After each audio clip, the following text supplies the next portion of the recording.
শেষ কথাটা বলে দিচ্ছি আমার ভাইরা, সামনে যারা আসছেন অথবা আসবেন, এখন যারা আছেন, আল্লাহ কসম আপনার পায়ে হাত দিয়া বলি, উলামায়ে কেরামের কোন সিদ্ধান্তের বিরুদ্ধে যাবেন না, উলামায়ে কেরামের সঙ্গে টাক্কর লাগাবেন না, না হলে আপনাদের পরিণতি পূর্বসূরীদের চেয়ে খুব বেশি ভালো হবে না। কথা বলে ঠিক কিনা? আল্লাহ সুবহানাহু ওয়া তাআলা আমাদেরকে ইসলামের পক্ষে বলিষ্ঠ ভূমিকা রাখার। মদ হালাল না হারাম? সবাই বলেন। দুনিয়ার সব রাজারা মিলে যদি মদের লাইসেন্স দেয়, এটা হালাল হয়ে যাবে? সবাই বলেন। যেই সরকার মদের লাইসেন্স দিবে, কি ব্যাখ্যা দিবেন আমরা জানি না। কি ব্যাখ্যা আপনার কাছে আমি জানি না, শুনতে চাই না। সরাসরি নফ মদ হারাম করেছেন কে? সবাই বলেন।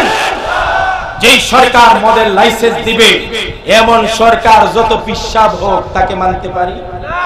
জোরে বলেন, আর জোরে। সুদ হালাল না হারাম? যে সুদকে হালাল মনে করে তাকে মানতে পারি? আরো জোরে বলেন, আরো জোরে বলেন। সুপ্রিয় ভাইরা, বুঝবেন সামনে খেলা আসতেছে। খেলা আছে না নাই? এই দিন নয়, আরো দিন সামনে, আরো দিন আছে। এই দিনে নিয়ে যাবে, আরো কোন দিনের কাছে ঠিক নাই।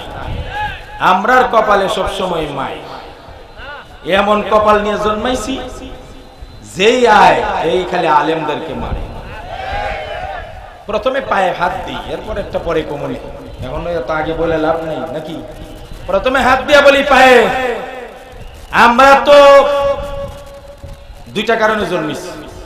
আল্লাহ রাব্বুল আলামিন নবীরারে পাঠাইছে বাশীরাও ওয়া নাযীরা, সুসংবাদদাতা আর সতর্ককারী। আল্লাহ এমন আলেমুল আমাদেরকে সম্পদ দেয় না এই কারণেই, কারণ তখন সম্পদের মায়ায় হক কথা বলতাম, বাবারে আমি আমার ভালো আছি। এক।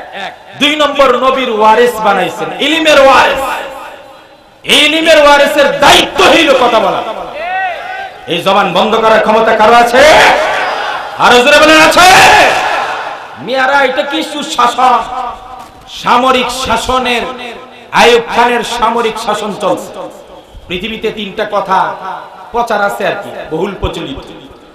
আইয়ুবের শাসন, মুজিবের ভাষণ, আর ব্রিটিশের শোষণ। ব্রিটিশের সেই আইয়ুব খান মাশাআল্লাহ চলতেছে। কথা বললেই আয়নাগর কি তো পাতালপুরিতে নিয়ে রাখে। সেই সময়ে আইয়ুব খান ফ্যামিলি প্ল্যানিং নাম করে পারিবারিক, মুসলিম পারিবারিক নীতি করছে, যেই নীতিটা কোরআন বিরোধী ছিল। কোরআন বিরোধী কি? কোরআন বলছে লিজাকারি মিসলু হাজ্জিল উনসাইন, একটা মেয়ে সন্তান যা পাবে ছেলে তার ডাবল পাবে। এটার অনেক ব্যাখ্যা আছে, এটার অনেক উপকারিতা আছে, সুখ কল্যাণ আছে। আল্লাহ ভালো জানেন, আমরাও কিছু বলি, এখন বলবো না। তো এটাই আয়াত টাকা, বিধান টাকা। নারী পাবে অর্ধেক আর ছেলে পাবে ডাবল, এটা কার? তো উনি মাতবরি করে বললেন না, নারী পুরুষ কথা কয় না। এই আইনটা কি বাংলাদেশের কোন আলেমদের করা, মুসলমানদের করা? কার করা? আল্লাহর আইনের বিরুদ্ধে যখন কথা শুরু করলেন, তখন সর্বপ্রথম বাংলাদেশের একজন আলেম শামসুল হক ফরিদপুরি রহমতুল্লাহ আলাইহি লিফলেট বিতরণ করে সেই মুসলিম পারিবারিক অবৈধ আইনের বিরুদ্ধে তিনি প্রচার করা শুরু করলেন। আল্লাহু আকবার। বিরুদ্ধাচরণ যখন করতেছে, তখন আস্তে আস্তে হেডকোয়ার্টারে আইয়ুব খানের কানে পৌঁছে গেছে বাংলাদেশের এক মৌলভী শামসুল হক ফরিদপুরি। উনি আইয়ুব খানের মাশাআল্লাহ চলছে, ওই অবস্থায় ওই সরকারের এক সিদ্ধান্তের সরাসরি বিরুদ্ধাচরণ করছে। সাহস কত বড়! ডিসি রে ডাইরেক্টলি অর্ডার দিল, ওই মৌলভীরে তাড়াতাড়ি খবর দিয়ে আনো, আইনা থামাও, আর না হলে নগদে অ্যারেস্ট কইরা ওই পাতালপুরিতে নিয়ে পাঠাও। ডিসি সাহেব তো শামসুল হক ফরিদপুরে ধরার জন্য পাঠাইছে। হুজুরে গিয়া জমিনে কাজ করতেছে, জমিনে কৃষি কাজ করতেছে। ডিসি সাহেবের লোক গিয়া ধরে নিয়ে আসছে, এই অবস্থায় আসছে, একটু ধুয়ে মুইসা আসছে। কি হইছে? ডিসি সাহেবের অফিসে, হুজুর আপনি আইয়ুব খানের আইনের বিরুদ্ধাচরণ করতেছেন। হুজুর আপনি কি জানেন? আইয়ুব খানের সম্পর্কে খুব ভালো করে জানি। হুজুর আপনি সমস্যায় পড়ার মতো মন মানসিকতা আছে, পড়েন, আমাদের আপত্তি নাই। আপনার জেল জুলুম হোক, আপনার জীবন নাশ হোক, এটা আপনি মানতে পারেন, কিন্তু আমরা আইয়ুব খানের আইন এবং অর্ডার অমান্য করার সাহস রাখি না।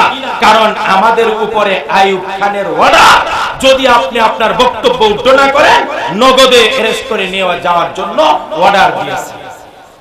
সুতরাং আমরা কিন্তু বাধ্য হব আপনাকে এখন অ্যারেস্ট করে নিয়ে যেতে, কারণ আমাদের উপরের কথা কয় না, উপরের। আরো জোরে বলেন।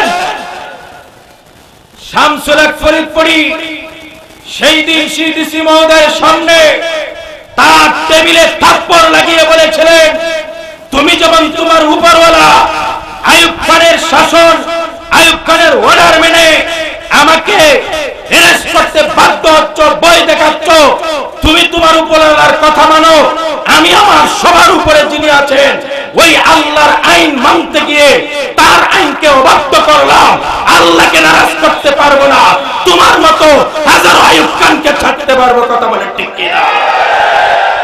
ভুলে যাবেন না,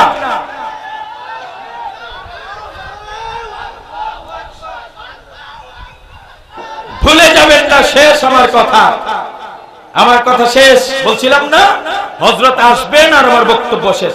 শেষ কথাটা বলে দিচ্ছি, আমার ভাইয়েরা, সামনে যারা আসছেন অথবা আসবেন, এখন যারা আছেন, আল্লাহ কসম আপনার পায়ে হাত দিয়া বলি, উলামায়ে কেরামের কোন সিদ্ধান্তের বিরুদ্ধে যাবেন না, উলামায়ে কেরামের সঙ্গে টাক্কর লাগাবেন না, না হলে আপনাদের পরিণতি পূর্বসূরীদের চেয়ে খুব বেশি ভালো হবে না। কথা বলে ঠিক কিনা?